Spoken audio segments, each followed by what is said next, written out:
Hello, everybody. We're very excited to be presenting for you today. I'd love to give a big thank you to AutoLeap for having us come and present. We've got some phenomenal content for you today. Just quick before we get started, I'd love for everybody to comment in the chat section. Let me know that you're here. Where are you guys coming from? And by the way, I'm going to be watching this for the entire presentation. So if you have any questions during, I'd love to ask those on your behalf and make sure we get them covered for you. With that, let's get this thing rolling. Are we ready to go here, guys? All right, today we're going to talk about KPIs. Those are key process indicators that create your profit. We're going to talk a little bit about the company here. Kent, you're up. So the Institute was founded a little over a decade ago with the idea and the mission of a better business, a better life, and a better industry. You know, we found that if we can improve the operations of the businesses, make them more profitable, make them more efficient, make them more successful, it happens to improve the lives of everyone that's involved in that business. And with that, every shop that we can improve, it raises the industry that much better. And so that's why we've continued to provide as much education and training, consulting, all of that for the industry. And this event is just another one of those that we have been blessed to be able to share some of this content with you guys today.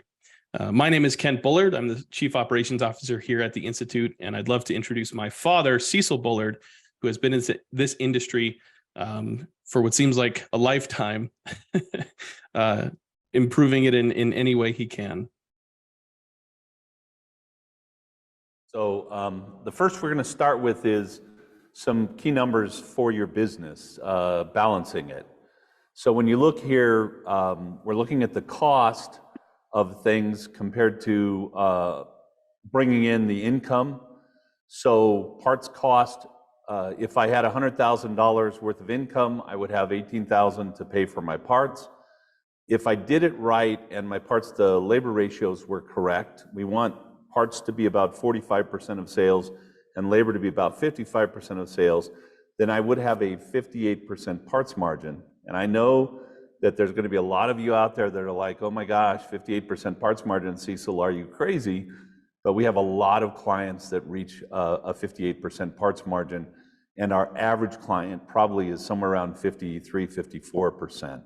So it is possible, and that would mean I need an 18% cost. We start with a balanced business, because if we balance our business correctly, then we can understand the KPIs and the numbers we need to make the profit that we want. I think a lot of owners don't feel like they have any control over their business, and yet they have a lot of control, and we're going to talk about that today. Of our labor cost, it would be about 20%. Again, if I sold $1 million, give me about $200,000 to pay for my labor. That's my technician cost, and that would be a loaded cost in this case. That would include FICA and FUTA and workers' comp and uniforms, meals, education, days off, sick days, holidays, etc. And that would give me a 64% labor margin because of the difference between parts and labor ratios. How much of my business is parts and how much is labor?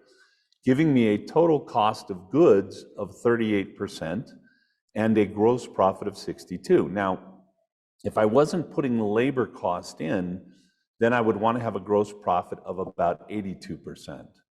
So I want to have that 82% gross profit if I don't put labor cost, but with labor cost, I'm going to have a 62% GP.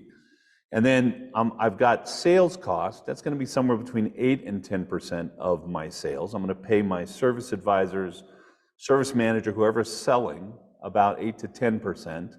And then I'm going to spend about 6 to 9% on marketing, depending on whether or not I'm trying to capture more market share or hold on to market share, which gives me 25% left over for whatever the fixed expenses are.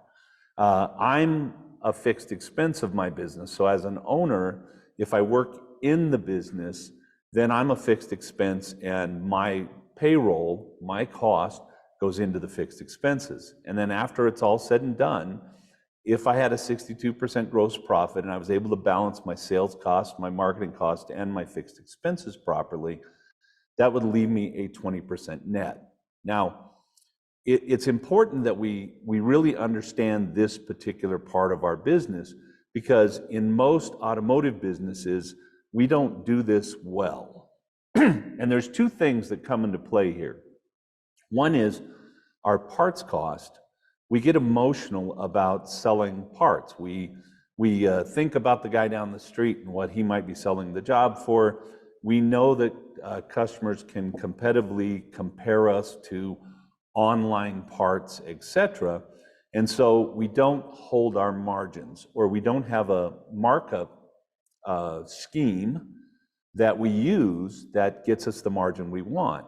So if our costs go up because we don't hold margins, we don't sell those parts at enough of a price, then our margins come down. So in a typical shop that we would first walk into that hasn't had any business classes, coaching, or consulting, we might see a parts margin around 42%. That means our costs will be higher and our margins will be less. Labor costs, a little different situation. Most businesses have inefficiencies in their process when it comes to labor, so their technicians are not efficient or productive. Efficiency, when I'm working on the car, how much time is allotted, and then how much time do I actually take? So if I have a 2-hour job and I'm actually working on the car for the whole 2 hours, and I finish it in 2 hours, I'm 100% efficient, but I can't be 100% productive because I'm going to take a break, I'm going to clean my tools, I'm going to have to do paperwork. You know, there's going to be times where I'm not actually working on the car. So when we talk about productivity, if I work 8 hours in a day, then I need to be able to do 8 hours of billable work. And so I might, well, I actually have to beat book times, or book times have to be higher so that I can do them faster, so that I have time for paperwork and cleanup and other things. And by the way, if you have any questions as we're going, Kent's going to be monitoring, and he'll be happy to have me answer those questions. All right, so now, in most shops, the average productivity is about 72%. And at 72%, my labor cost actually goes up, not because I'm actually paying the technician more, but because I'm actually getting less hours. And the way to think about this is, if you went to the grocery store and you bought a dozen eggs, and whatever you paid for them today, $5, $6, whatever it is, then it's so much an egg. But if you actually paid, say that was $6, and you paid $6 for those dozen eggs, and you got home and you open up the carton and there were only 7 or 8 eggs in there, then your cost per egg went up. And so this is kind of the same thing when we talk about labor cost going up when they're not productive. So do we have a question? Go ahead. We do. Tim Sinner asked, I have never understood the parts markup profit margin. What if every shop in the area is at a low margin, so to say? Well, I think if every shop in the area is at the low margin, who cares? I have to sell my product at a certain price, and I have to figure out how to do that with my clients. Do I have a better warranty? Do I use a different product? How can I compete against an online parts source that only sells the part? There's no warranty. There's no guarantee of quality. There's no guarantee that that part will fix the car. So I'm selling something more. It's kind of like if I walk in, to the local parts house and I buy a part, I'm always going to pay less than I'm going to pay at a shop, because the shop has added value things that go on. I'm never concerned about the guy across the street, frankly, what he's charging. It doesn't matter to me. I understand what I need to charge, and then I mark my stuff up appropriately, and then I find reasons for my clients that I can explain to them to help them understand buying this thing at my place has value because of these things. There's always going to be somebody in your neighborhood that's cheaper than you. So if you think about it, if you think about it in terms of food, there's a really cheap, inexpensive a Mexican restaurant where I can go in and get Mexican food, and I love Mexican food. I just like good Mexican food, so I don't want to go to the cheap restaurant because it's not the same. The flavor's not the same. It doesn't taste as well. Maybe it gives me indigestion. There's another Mexican food restaurant that's more expensive, but I go there all the time because I like the food. I like the ambience. I like the way that the waiter or waitress, the wait staff helps me. And so you got to think about yourself in different terms. You can't think about yourself as competing on an exact same level with the guy across the street or the guy down the street. You just don't know. Another question. So Dylan Parfit, I hope I said that right, asks, do you think that the industry is moving toward a lower parts markup pricing at a higher labor so that we make the same profit? They've had that conversation, and there are some coaches and consultants that are having that conversation in our marketplace. I hope we don't, frankly, because I think there's always value in what I bring to that part, and I want to be able to charge for that value. But yes, you could literally say, I need to make so much per hour, so I'm going to cut my parts margin down and raise my labor. And I think when you're talking to a customer, hopefully what you're telling them is, this job cost this much, which includes parts and labor. In some states, I can't do it that way. I actually have to say the part was this much and the labor was this much, and here's the total. But in most states, I can say, this job was $500. It includes the parts, the labor, the warranty, everything that comes along with the job. I hope that answers it. I hope we stick to holding margins on parts and we don't give up that in our industry. But as long as we make the money we need to out the bottom, I guess the answer is, who cares? All right, back to this, and I'm happy to answer questions. I do want to get through as much material as I can here. If my techs are not productive, if they're not producing 8 hours, and I'm buying 8 hours from them, then my margins will be lower and my costs will be higher as a percentage, giving me a gross profit of 49%. And so I'm already in trouble here. And in most cases, because I'm going to sell less, because I'm not going to hold labor margin or parts margin, so instead of selling $1 million in this shop, I might sell 800,000, and that extra 200,000 is my profit. I'm still going to have to pay for salespeople, and they're still going to be paid the same, or in some cases, I might have to have 2 sales guys, because in order to do $1 million, I need 3 techs, and it's hard for one service advisor to handle 3 techs. Also, when we talk about a higher car count model, then also I might need another service advisor for that, which would raise my cost of sales. Marketing usually goes down in those shops because I don't have any money. I don't have the profit because I've already gave it away in terms of parts margins and labor margins. And then fixed expenses usually goes up because whenever I hire somebody, I have to have more space. I have to have another computer. We use more parking, more bays, etc. So a higher car count model, a higher body count model, my fixed expenses will usually go up. And if I'm not holding margin, my sales are actually coming down, because instead of selling that job for $1,000, I'm actually selling that job for $900 or maybe $850 or even $800 because I can't hold margin. All right, and then that's going to give me a net profit much lower than the 20% that I'm trying to make. The average net profit in the industry today is about 4%, and yet the average shops that we work with are a little over 18%. In fact, we're about 18.4. So it is possible to have the net profit that you want in your business if you do the right things, okay? And so really the point is that if we have low parts margin because we're not holding parts margin, and or we have low productivity, then we're going to have low gross profit, and most likely we're not going to have the net profit that we need. And one of the problems there also is that today with the techs, I need to be able to pay well, certainly for techs, more than I ever had to before. And if I don't make the money on the front end, I can't pay it to my technicians on the back end. So it's going to be hard to compete in the marketplace and get good people in my company. All right, now, I need to understand how I'm going to break even, and break even really is fixed expenses. How many gross profit dollars do I need to pay my fixed expenses? And then we divide that by our gross profit margin. So if I have $43,400 worth of fixed expenses, I need those gross profit dollars to pay the bills and the salaries and the lights and the rent and everything I have. Then I'm going to divide that 42% by, by the 43,400. It's going to tell me I need $103,000 in sales. If I have a higher margin, then my break even is going to be a lower sales point. So in this shop on the right in the green, I'm actually going to only need 70,000 in sales in order to make that 43,400 to pay my fixed expenses.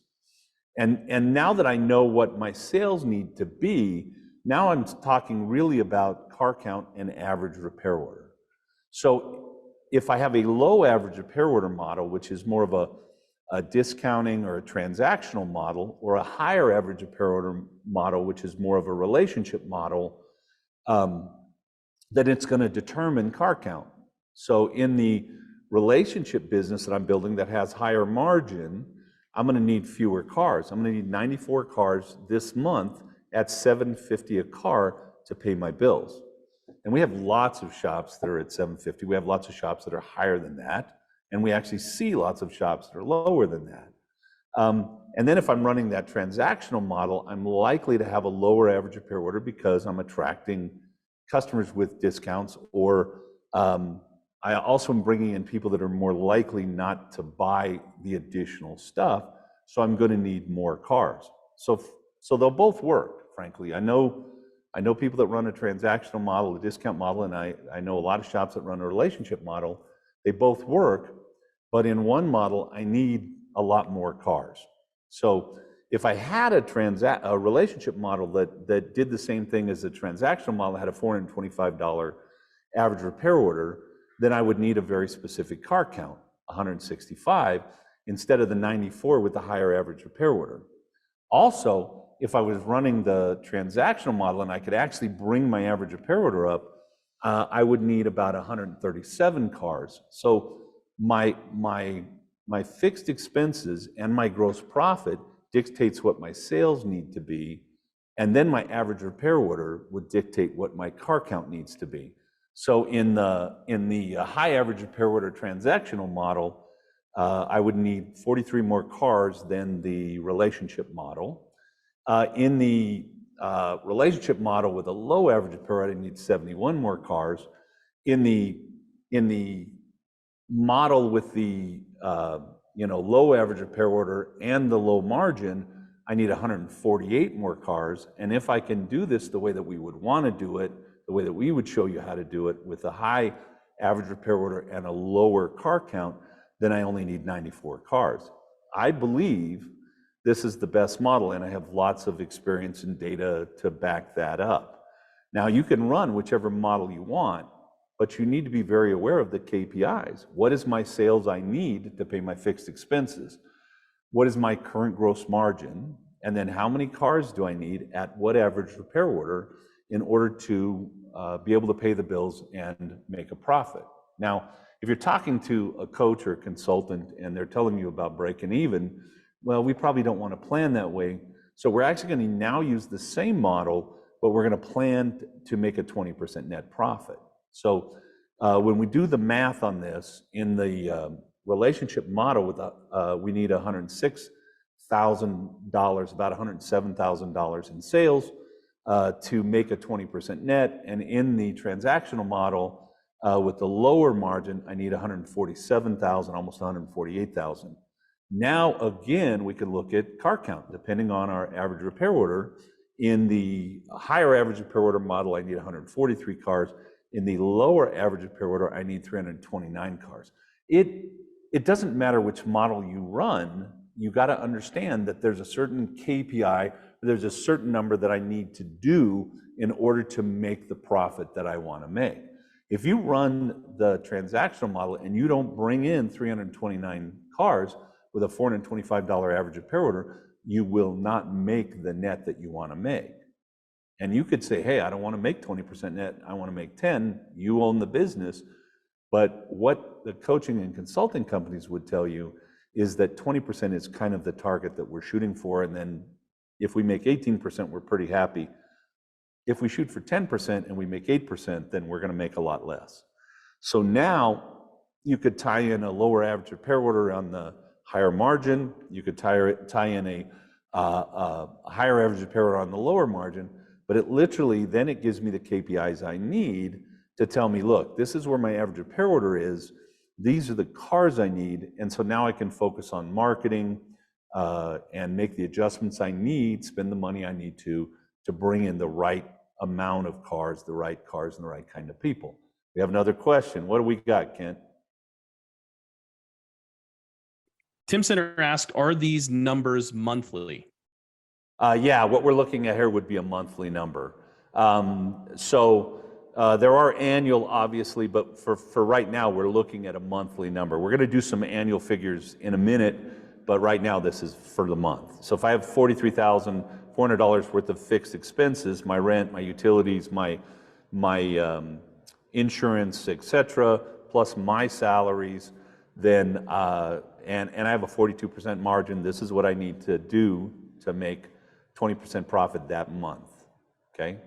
And then, this tells us, which is the best model. In my opinion, I'd rather work on fewer cars with a higher average repair order. Plus, there's this idea that I want to do good inspections, make sure that my customer understands what the car needs, and if I do a good inspection, then we have lots of shops that have a 750 average repair order because they're building relationships, they're bringing the right customers in, and they're able to build value for their clients. I think we're looking at, look, which is the model you want to run?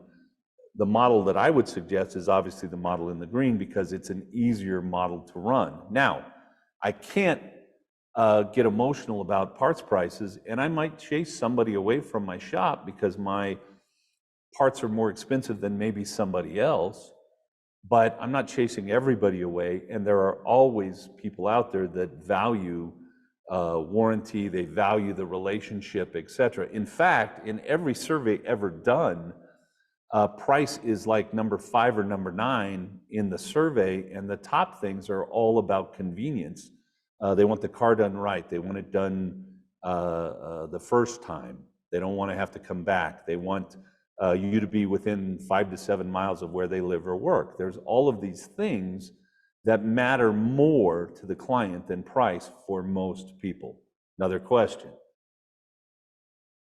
So Bill Murphy asked, what would be the benefit of going after a 42% GM, location or marketplace? I think they would need training for the low GM. Oh, well, if you have a low gross margin, unfortunately, there's a lot of shops out there that don't even understand what their gross margin is, and they have a low gross margin. I mean, we see it all the time. We look at P&Ls, profit and loss statements, and we see a 42% gross margin. It's more common than a 62% gross margin, frankly. So I don't really want to build a business with a 42% gross margin. It's not in my best benefit. It needs more cars. The customers I'm bringing in, I have to do more sales. It's harder. It's going to wear out my staff. There's a lot of reasons not to do that. So I agree with you. There isn't a benefit in having low gross margins. So I have to learn what I need to do to bring my margins up and, in fact, my average repair order up and my productivity up so that I can have the margins that I want, so I can price myself correctly, so that I can run a business smoothly that I can manage. I hope that answers your question. The only reason we put these examples this way is so that we hopefully convince someone that really running a higher gross margin business with a higher average repair order is better. So one model is a value relationship model, less stress, more time with the customers, your employees have more time, you build better relationships, you have a lower marketing cost overall because you're not sending out a bunch of discount coupons, etc., and you have better client retention because the people you're bringing in right from the start are better clients. Now, and it has a higher average repair order, usually, so I can have a lower car count. I can spend less money on marketing. If I'm running a volume or a transactional model, which has certain characteristics, it's discounts, etc., then it's going to be a higher stress business. I have less time with the clients, highly transactional. My marketing cost is going to be higher because I have to continually replace these people and bring in this humongous car count so I can do the sales I need. And since I'm not attracting the relationship-based people, I'm attracting more of a transactional customer. They're more likely to go somewhere else the next time if I don't have that discount. And it's going to be a lower average repair order because of the people I'm bringing in and the way that my business runs, including the discount, frankly. And therefore, I'm going to have a higher car count. So again, I'm all about relationship model, and that's the model I want to run. But I also don't want to say that you can't run a transactional model and be successful if that's what you'd like to run. So here's some KPIs. I'm going to give you some formulas. You need to understand your effective labor rate. You have a posted labor rate, and then you have an actual labor rate. What did you really get per hour? And because most shops have varying labor rates, when I do an oil change, I'm $60 an hour. When I do diagnostic, I'm $150 an hour. And when I do normal repairs, I'm $120 an hour.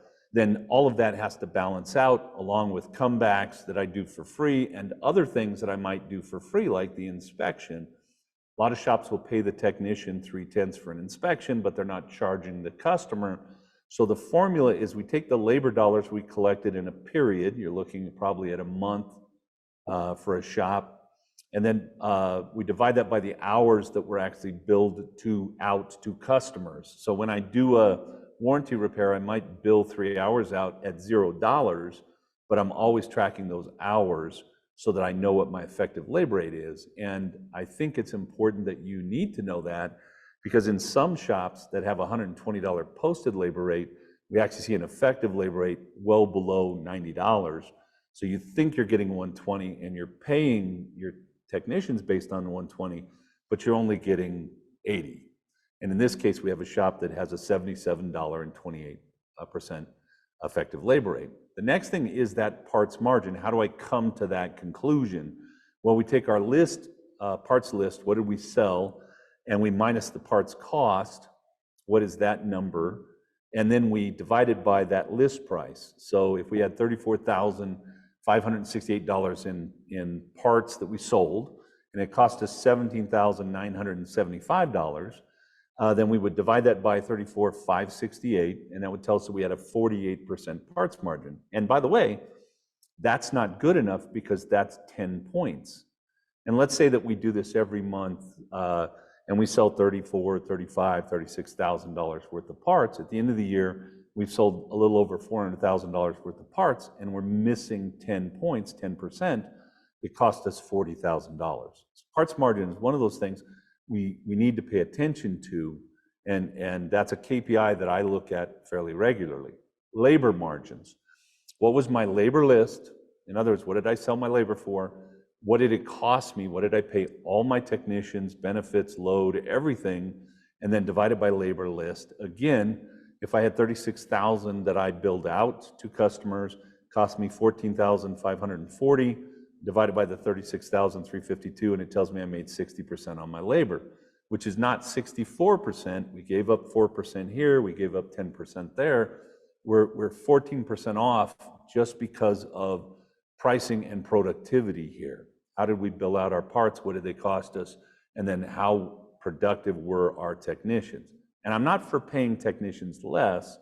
I actually believe that we need to charge more in our industry because we don't have the money we need to pay the technicians the way they should be paid. So I'm not saying, ooh, we have 60%, we need to cut our tech pay. I'm actually saying we need to bill ourselves out differently so that we can recoup that money, so we can continue to afford to pay our technicians really great money. The next thing is average repair order. So gross sales divided by car count. What is my average repair order? We want to know what our average repair order is, because that also then tells us, if we know what our costs are, how much money we need to do so that we know how many cars we have to bring in. Go ahead. Hey, so Manny asked, who should I consult when these numbers are over my head to make sure that I'm doing it right? Manny, if you ever want to reach out to us. Yeah, we'll have that information where you can reach out to us. We do some free classes online. We have a lot of material that will help you understand these better. And we do classes all the time. We're going to be at ATE next weekend. We'll be at Apex, along with almost any of the consultants that you might have seen here can help you understand these numbers better. So yeah, and they can't, I mean, I'm going through them quick, I know that, but we just, we don't, in an hour-long presentation, I could spend a day on these and maybe get completely through you, but an hour is probably not going to get her done. Productivity is another number that's an important number, and that's hours produced divided by the number of techs I have times 8 hours a day. That's if you're an 8-hour shop. If you were a 4-day shop doing 10, then you do 10 times 4. But in this case, we're going to do 8 times the days open. So in a typical month, I'll be open about 21 days. We have 4 technicians times 8. If we actually build out a certain number of hours, it would tell, if we build out 470.4 hours and we had 4 technicians times 8 hours a day times 21 days, that would be 70% productive. And if we were paying these guys, say, I don't know, $30 an hour plus a load, my cost with the load would be somewhere around 37, 38 in a typical shop. And then with the productivity I have, my actual cost goes from about 37 or 38 up to about 51 or 52 because I'm buying 2 hours or 3 hours a day that we're not producing and I'm not selling. I'm buying that carton of eggs, getting it home and finding out there's only 8 eggs in a 12 carton I paid for. So that's productivity, which to me is one of the most important numbers because productivity and labor margin are so closely associated with each other. Here's an example of a couple of different shops, and I'm going to go through this quickly. You can get the PowerPoint with all the stuff on it, and you could actually rewatch this if you need more down the road, but I'm going to go through this pretty quickly. I have 2 different shops. One is charging $92 an hour, one is charging $104. Their effective labor rates are different because at one shop, my guys are more productive. If you look down in the productivity, down here, and you look at technician productivity, you have 110%. You have 2 technicians producing 88 hours in the shop on the right, Bill's shop. You have 3 technicians producing 84 hours or 70%. So my labor cost is going up in the one in Bob's shop, and so my effective labor rate is actually coming down. And the hours worth a difference. And so productivity and what you're actually billing out matters. And I know there's a question. I'm going to get to it here in just a second. Let me finish this part of the slide. Literally, both of these companies, if you're looking at their fixed expenses, are the same, but one guy is running a more efficient business with higher margin. They're holding parts margin better. Their labor rate's a little higher. They're holding effective labor rate better, and their people are more productive. So in the shop on the right, they're actually going to make about $2,300 a month in profit. In the shop on the left, they're going to do almost the same amount of work, but they're only going to make about $178 in profit. All right, so now question. So Jared Finn asked, what's the standard productivity percentage you are seeing along with the highest performance shops percentage? My shop, over 6 years, we had 120% productivity out of the shop, 9.6 hours a day out of a technician. There's a lot of things that would make that happen. We do have some shops that probably have that productivity today or higher. That would be the high. Average in the industry right now is 72%. Amongst our clients, we're probably running just over 100% on average. So it would depend on the shop and the model and other things. When you're bringing a lot of cars in and you're discounting, it's harder to be productive because you have more drive time, you have more racking time, more paperwork time, etc. There was another question there, Kent? We did.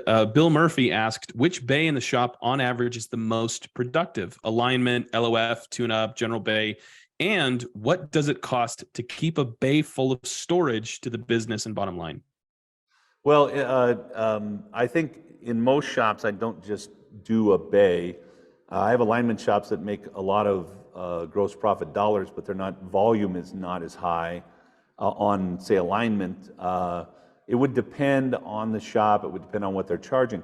It costs you about $40,000 a month to have a bay full of crap, where you don't have a technician working. If you had a technician in that bay, right now, a technician in an average shop in the United States should be worth somewhere around $38,000 a month to about $47,000 a month, depending on pricing, etc. So that's what it costs you not to have that bay working in your business. I know I didn't answer the whole question, because it would depend on a lot of things as to which bay produced more dollars. Probably if you have a service bay where you're doing brakes, coolant flushes, etc., you're going to have more money go through there with more profit. So that's kind of what we might look at. Okay, so time is ticking by. There are three KPIs three calculations that you would do to make sure that your machine, your business, is running correctly. Those three calculations are: how much money do I want to make annually, assuming we balance the business? What are my fixed expenses? We've kind of done that one. I'm going to show it to you again real quickly. And then I need to do a calculation on how many techs I have. So let's say that I have a shop and I say to myself, I want to make $240,000 in net profit, not payroll, that's different, but in profit on the shop. Then I'm going to divide that by 0.2, because 20%, my net profit should be 20%. And that's going to tell me I need to do about $1.2 million in sales. If I had, assuming again that I balance my business, if I had a shop with $380,000 in fixed expenses, now this would be annual, then I would divide that by 0.25, because if I divide things correctly, then my fixed expenses are 0.25, telling me I need to do about $1.5 million in sales. My goal in this shop would be $1.6 million, because I always set my goals a little higher. The third calculation that we would do is that we would look at the number of techs I have and what my hours worth. So in order to determine what my hours worth, I need to know what my effective labor rate is. And then I'm going to take that times 1 plus parts over labor. And don't get too nervous. This is one of those algebraic equations, but it's pretty simple. Parts is how much of my sales is parts, what percentage, and labor is how much of my sales is labor. But you could kind of say, I have an effective labor rate here of 113.87, and then I sold $48,000 worth of parts, and I sold $52,000 worth of labor this month, and so my hour is worth 113.87 times 1 plus 0.92, or 1.92, or $218.63. And so now I'm going to say to myself, I've got a certain number of technicians, and I'm going to multiply that times 1,920 hours, because in an average year, a guy can work 2,080 hours if he works every day that we're open on a 5-day-a-week shop, except he's going to have some vacation time, and there's going to be some holidays and some other stuff. So we use 1920 generally to do the math to get the sense of what it needs to be. So in this shop with a $113.87 effective labor rate and 4 technicians, I should be doing 1.679, or about 1.7 million. Now, if I do 1.7 million in this shop and I balance it, I'm going to make more than $240,000 in net. But if I don't do 1.679, then I'm going to make less profit than I want to in net. It'll be less than 20%, because as my productivity goes down, my labor cost goes up. And it's kind of cool if you see it from my point of view to understand the numbers, because then I know exactly what I have to do in my business, and I can go about making that happen. Now, I'm not going to go through the sales goal calculator. I'm only going to show it to you, but we have a calculator that we have here, that we have, well, if I can get there. Give me 1 second here.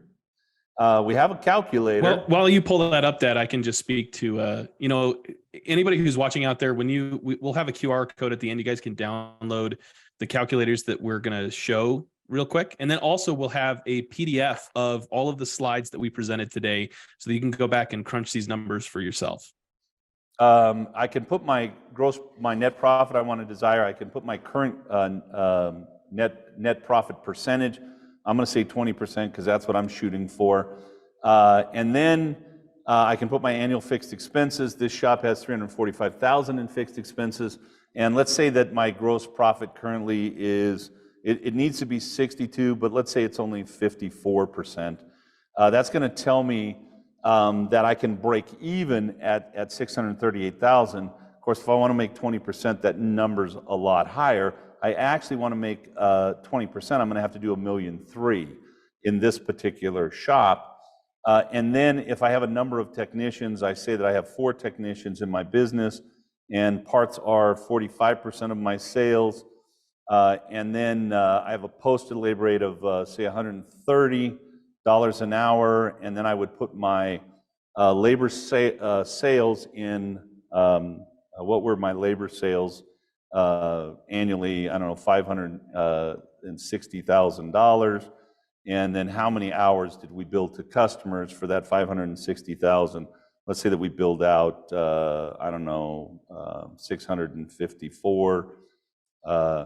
Then my effective labor rate here is $800. So we have to bill out more hours than that. Let's say that it's that would be a month. Now we're talking about a year. So my effective labor rate is 85. If I bill out less hours than that and I still bring in the same amount, so let's make that a 55, then that's going to tell me my effective labor rate is 108.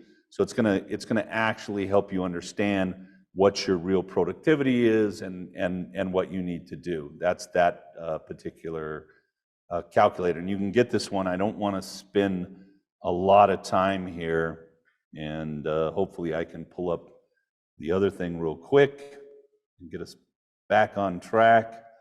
Does anybody have any questions at this point while we're transitioning calculators? If you do, go ahead and throw them in the chat. I'm watching that, and we'll make sure to get them answered. Okay. So other numbers, I need to know how many techs I have. And by the way, if I have like a C tech, that might not be someone I expect 40 hours from. I might expect 30 hours, and 30 hours might be my goal with that tech. So he's not a full tech. 40 hours would be a full tech. I might put him in at 0.75 of a tech because I only expect 30 hours. You need to understand your labor rate. We've kind of, what your effective labor rate is, parts to labor ratios. These are things that will help me do the math so that I can then figure out how my company is really doing. And then efficiency and productivity we've talked about. And then we're gonna come out of here one more time. We're gonna look at another calculator, and I'm gonna spend the next few minutes on this, and we'll get through this as quickly as I can here and get done. I have a shop owner that wants to make $120,000. I have a net profit of $280,000 is what they want to make.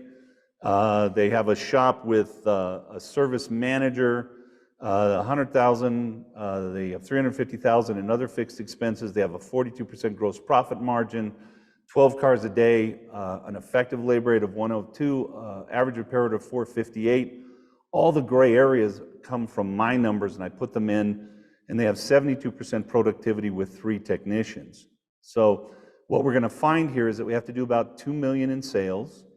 I need 6.7 technicians to do the work, and I need 17.1 cars a day, and I'm going to lose 113,000 to productivity because I'm not at 100%. I want to fix this, which is kind of what we do here now. And what I'm going to do is I'm going to bring this up to 58% margin, and I'm going to look over to the right, and it's going to tell me that I need less cars, and it's going to tell me that I need less technicians. So I'm going to balance this out. I'm going to bring my average repair order up to, say, 620, and I'm going to bring my productivity up to 100%. And so what kind of a shop do I need to run? I need 3.5 technicians. I actually have too many cars coming through. If I raise my average repair order, I can do it with 9.2 cars instead of 12 cars.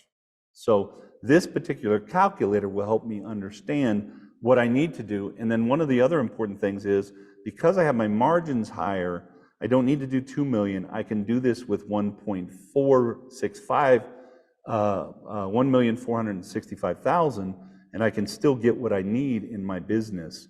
And so this calculator will help you do all of that. And I know that we're running out of time, so I just hate this with all the questions, which is great. You had questions, and I want to have questions. I just wish that we had a little more time so that we could spend a little more time with you. There never seems to be enough time to go through this stuff, is there? All right, so now what am I looking at as far as my daily, weekly, and monthly KPIs? I look at sold work and completed work.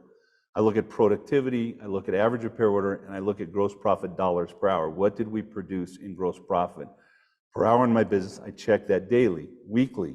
How much did we sell? How much did we complete? Productivity, ARO, gross profit dollars per hour. But now I'm also actually looking at parts margin, labor margin, and total gross profit.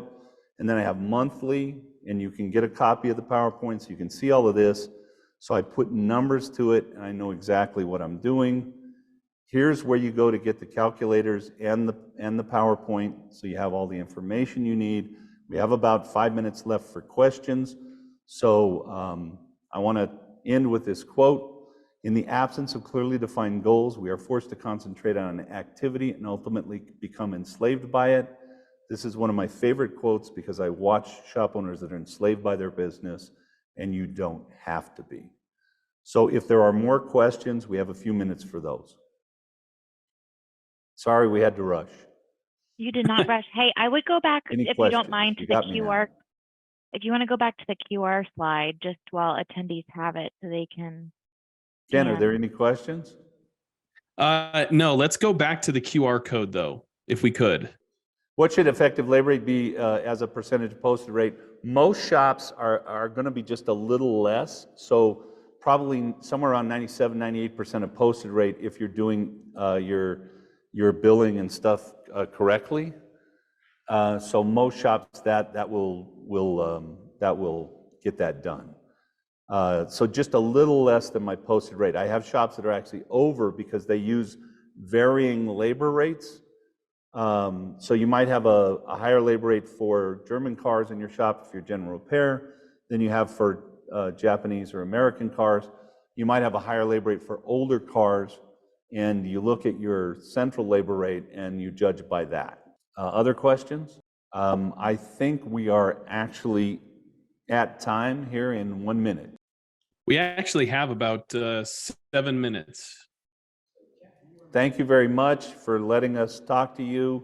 You can get a free business evaluation if you'd like. We'd be happy to talk to you about your numbers and go through some things, no charge. All you have to do is get in touch with us. You can get in touch with us at either Kent@wearetheinstitute.com, Cecil@wearetheinstitute.com. Either of those will work. We have 7 minutes left? Are you sure? Holy smokes, yes. And you took that away from me? Let's go back here and go through this while you're thinking of questions. I want to make sure that you understand. So I have those goals, plus now weekly I'm looking at parts margin and labor margin. I'm also looking at car count weekly. I'm not necessarily looking at it daily. If some numbers, if you look at them daily, it'll drive you crazy because you just don't have a broad enough window to understand. You might have a bad day where you have low car count, but you might have a higher average repair order, which is fine as long as you make the sales you need. So I look at car count weekly, monthly, and annually. I don't necessarily look at it every day because it would make me crazy. I do look at sales because I'm a sales guy and I'm kind of focused on what are we selling. And then monthly, I want to look at my profit and loss statement and I want to have an accurate one, but I'm also going to add a couple of things like my net profit at that point. And if I do parts margin and labor margins right and we're productive, I look at productivity weekly or even daily, then I know that my net profit is going to be correct at the end of the month. Okay, we have another question? Yeah, so Bill Murphy's asking, when including cost of technicians, can you be more specific on all that is included in this measurement? Any of the taxes that we would pay for the technician should be included in that cost.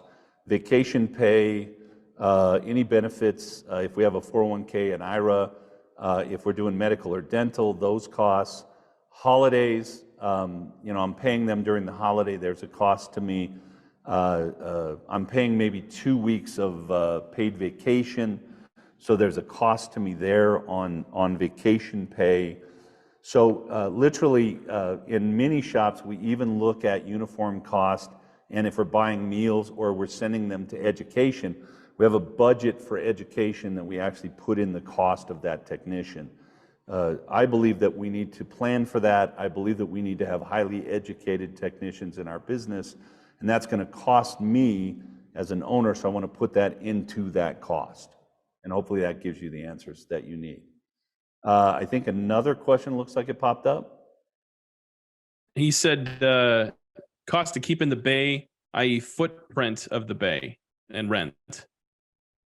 No, that's not a tech cost. That is a cost of fixed expense. So rent and space cost is a fixed expense. That's not a tech cost. At least that in my company, the way I was taught and how we talk about it, we do not include that as a tech cost. And if we did, we might be in trouble because some of the owners have 3 bays full of crap and we can't even work in them, but there's a cost for those bays. So no, we don't actually put that cost in. That's in our fixed expenses. Any other questions, folks? We said we have 3 minutes for questions. If anybody has them, please hit them in the chat below, and we'll make sure to answer them. You know, I'm constantly going to look at fixed expenses. I'm sorry, I kind of slammed through the one slide because we were running out of time. I'm trying to judge this so that we give you time to ask enough questions and get your questions asked. But, you know, I'm going to look at these fixed expense. I'm going to look at these things. These are my KPIs.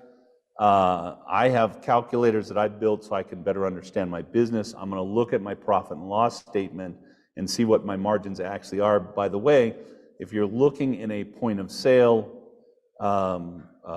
protractor shop where AutoLeap, then you're not going to be accurate because those point of sales are not necessarily, they don't have necessarily the right information. And so your P&L and your point of sale will not line up exactly. We have another question. Final question, Precious Brown. Can you give examples of all that should be considered in fixed expenses? Fixed expenses, any kind of management cost would be in my fixed expenses. Frankly, your service advisor and your marketing cost are a cost of fixed expenses, but so that we can balance those out and keep track of them, we break those 2 things out. Your rent, your utilities, my cost is the owner. If I have a manager, that would be a management cost. The truck, the gas, the insurance, the business insurance. Literally, it's everything except for parts and labor loaded cost. So it's everything else in your business. I mean, if you're paying off, you're buying tools, that's a cost of fixed expenses. If you are buying the property of a property payment, that's a cost of fixed expenses. Taxes that you would pay would be a cost of fixed expenses, not sales tax, but property tax. Anything that I would pay out would be a cost. Banking cost. What does it cost you to do credit cards? You know, that 3%, etc. All of that is fixed expenses. Maybe the last question. Awesome. You got 1 minute. Well, we're out of time. That's gonna wrap it for us today. I want to say a huge thank you again to AutoLeap for allowing us to come and present for all of you. Tim, sorry we couldn't get to your question. If you want to ask us follow up, you can find contact information. Hopefully we can put that on the screen real quick, or in the chat. You can reach out to me personally at Kent at wearetheinstitute.com, or you can find us at wearetheinstitute.com. There's our contact information. Thank you all very much. Thank you, Amber. This is really fun. And always, Tim, always too short. It always is. We've got to do these longer, and next year, hopefully in person. But Tim, I will copy and paste this question and send it over to Kent, and they will be in touch with you to get that answered. Thank you guys so much.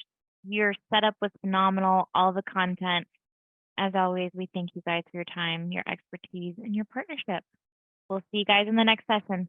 Bye. Awesome. Thank you, everybody.